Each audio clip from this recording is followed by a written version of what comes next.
My name is Teresa Sintetos, and it's TheresaSintetos. And how old are you?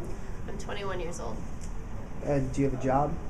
I have a couple jobs. I produce the newsletter for the Baltimore City Health Coalition, Cancer Coalition. I work at Shaw's Jewelers. I also I do random graphics jobs when I get them and stuff like that. And where are you from? I'm from Rockville, Maryland.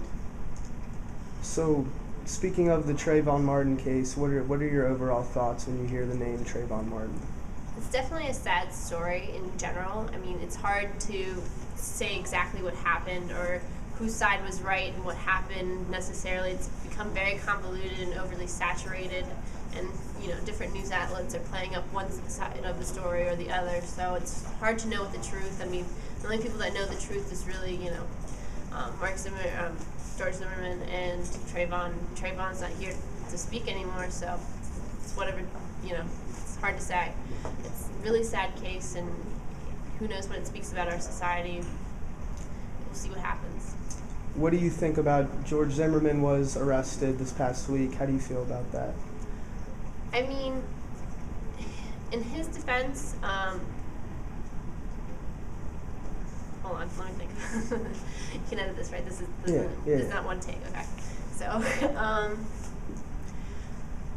I have mixed feelings on it because I don't agree with the law he's been using to defend himself and his actions. I think it's an archaic law and needs to be taken off the books, or at least reworded and reorganized. And at the same time, he killed somebody.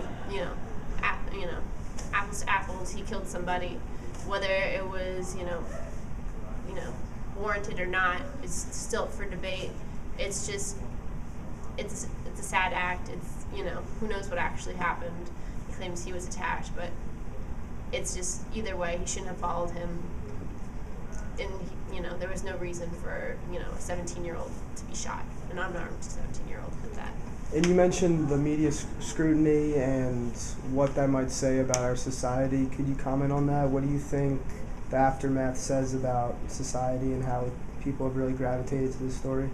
Well, it's been a really polarized coverage. Like, if you watch NBC's coverage of it, they edited the 911 call so specifically to make Zimmerman sound like such a racist and, have kind of this white supremacist vibe to him, and he's half Hispanic.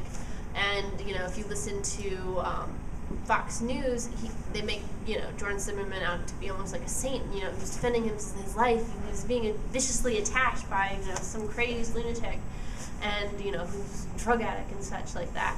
So it's hard to